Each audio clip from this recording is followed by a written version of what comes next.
welcome to the Chapter 11, Section 3 podcast. This is on exploring Mendelian genetics, and we'll go a little more depth in Mendelian genetics. So the first thing we look at is the principle of independent assortment. So the question here is, does one pair of alleles affect the segregation of another pair of alleles when you're making a gamete? So Mendel performed a two-factor cross. What he did was he took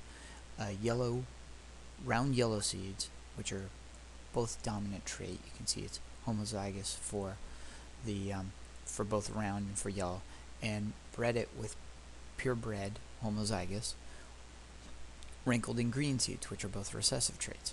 And as a result, what he got was all round yellow peas, just like the dominant traits, but they were all heterozygous for both traits. So here's what the Punnett square looked like. As you can see, on this side, it was all the gametes are going to be a big R and a big Y, and for this organism, all the gametes were going to have a little r, little y. So then what he did was he took the result of any of these two plants, or self-pollinated one, and crossed them for the F2 generation. And as a result, he got a very strange-looking Punnett square, which was in a 9:3 to 3:1 ratio for phenotype. And you can see he got 1, 2, 3, 4, 5, 6, 7, 8, 9 round yellow peas. He got 1, 2, 3 green round peas.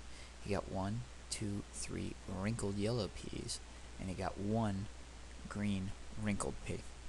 The phenotype ratio was 9:3 to 3:1. And if you pause the video here, you can actually see how all these gametes made each of these organisms. So, like I just summarized, produced some that were round or yellow, some wrinkled and green, some round and green, and some wrinkled and yellow. So what that meant was, if you look at it, is that the alleles for each of the two traits segregated independently, meaning the alleles didn't determine whether each other were going to be present in the gamete, so they do not influence each other's inheritance. So, and when he did the experiment, he came very close to 9:3 to 3:1 ratio that you would predict by looking at this Punnett square. So he had discovered the principle of independent assortment, and here it is summarized. It states that genes for different traits can segregate independently during the formation of gametes. And this helps us see how there's so much genetic variation in plants, animals, and other organisms. You can see the variation just by looking at your siblings, your brothers and sisters. You can see that you don't have all the same traits as your brothers and sisters, the gametes, but you do have some traits that are very similar to your siblings. So let's just summarize his principles here. Genes are passed from parents to their offspring. If two or more forms of the gene for a single trait exist, some forms of a gene may be dominant and others may be recessive. And each adult has 2 copies of each gene, and these copies obviously came from their parents, the father and the mother of that organism, or whatever the 2 parents were, if we're talking about plants. And then these genes are segregated from each other when that organism forms gametes, and the alleles for the different genes usually segregate independently of one another. So there are other inheritance patterns other than the dominant recessive example we've seen, and they can be controlled by many alleles or many genes, and we'll see here. So the first one we'll talk about is incomplete dominance. One allele is not completely dominant over another, and the heterozygous phenotype is between the two homozygous phenotypes. Some people like to say the word blend. And let's watch an example here. If you take a red 4 o'clock flower and cross it with a white 4 o'clock flower, you end up with pink 4 o'clock flowers, all pink. And if you were to take red paint and white paint and mix it together, you'd end up with pink paint. So this logically makes sense. And you can see, now look how we, look at the alleles here. The red one is, we represent with a large capital R, and the white one represents its alleles as a capital W. And they're coding for the same trait, the color of the flower, yet you notice they're both capital letters to signify that they're both dominant. In this case, they end up causing a blend, and when the offspring would be big R, big W for that trait of color, flower color. Now, the real interesting thing is when you take the, let me step back here. Here's the red and the white flower crossed. Here's their offspring, all pink. And if you take the pink ones and cross them with each other, two pinks crossed together, you end up with one red, two pink, and one white for each of the generations. If you take a pink one and made it with a white one, you end up with half pink and half white. So you can see the alleles here. One little thing here, they used a little r instead of w to represent the white. Now, codominance is a little different. Both alleles contribute to the phenotype. It isn't a blend this time, they're both there.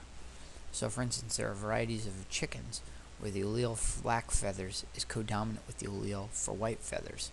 So the heterozygous chickens are speckled with black and white feathers. They don't blend to form a new color, but they both appear separately. And here you go, here's that heterozygous chicken right there. You can see both black and white feathers, and here's a white chicken for comparison purposes. And here's a couple other ones. This is called a roan horse, which I believe is silver and black fur appearing on the same horse, and it creates, some people describe it to me, they say it's like a shimmery kind of like silver color. And this is a fork, this here is a another plant where you see both the colors showing here. It shouldn't be a 4 o'clock plant, that's wrong. I have the wrong plant name there. But here's another plant where we see an example of some of the red, some of the white, but they're both there, but there isn't a blend, neither is dominant over the other. Now, multiple alleles is when genes that are controlled by more than 2 alleles. And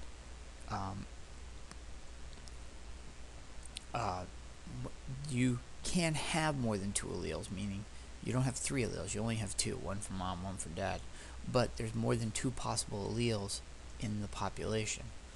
And some examples of it is a rabbit's coat color is determined by a single gene, but there are 4 different alleles for it. So for instance, here's the first rabbit. You can see the alleles here.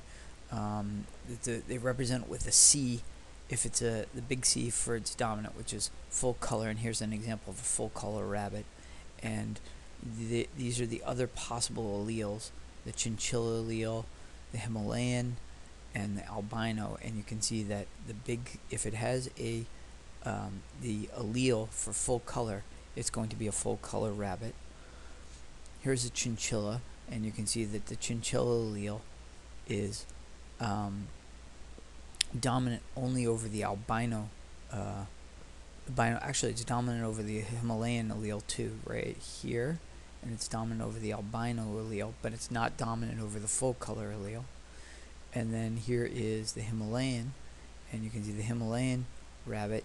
You need to have 2 Himalayan alleles, or Himalayan and an albino. And lastly, the albino rabbit, there's only one possible combination. It has to have both the recessive albino alleles. And polygenic. Now these are traits that are controlled by 2 or more genes, meaning it's not just 2 or more alleles, it's 2 or more genes. And you can see there's many different genes that go into, say, skin color. And here's an example of the spectrum of skin color. And this is a chart I found on skin color. And they have 3 different genes there, and they show the combination of all the possibilities there. That's quite a few possibilities there. It looks like it's about 64 possibilities there of allele of of skin color there. And here's eye color here. And that once again is another example of a polygenic trait where there's more than one gene that's causing the variety in eye color. So a little history here. Thomas Hunt Morgan used fruit flies to study genetics, and they are able to figure out that it applied to other organisms, not just pea plants, and that was really the significance of it. And I've done fruit fly studies. It's a little tough and frustrating because they're tiny little flies, and they're not so easy to see and manipulate. And also, we know that we can also use Mendel's traits to talk about Mendel's principles used in talking about human traits, and often many of the when you hear people going to have genetic screening for diseases, for traits, those are, that's what we're referring to, and the fact that we can do this goes back to the work of Gregor Mendel. Lastly, genetics and the environment. We know that genes aren't just expressed by what's coded in the person's genome. It also, the environment has a lot to do with this. And I love this picture. These are identical twins here, and the twin on the left, Otto, trained to be a distance runner, and the twin on the right trained to be a shot put thrower. And they have the same DNA because they are identical twins, yet their environment, meaning the training they did for their events in track and field, determined what they actually look like in the end.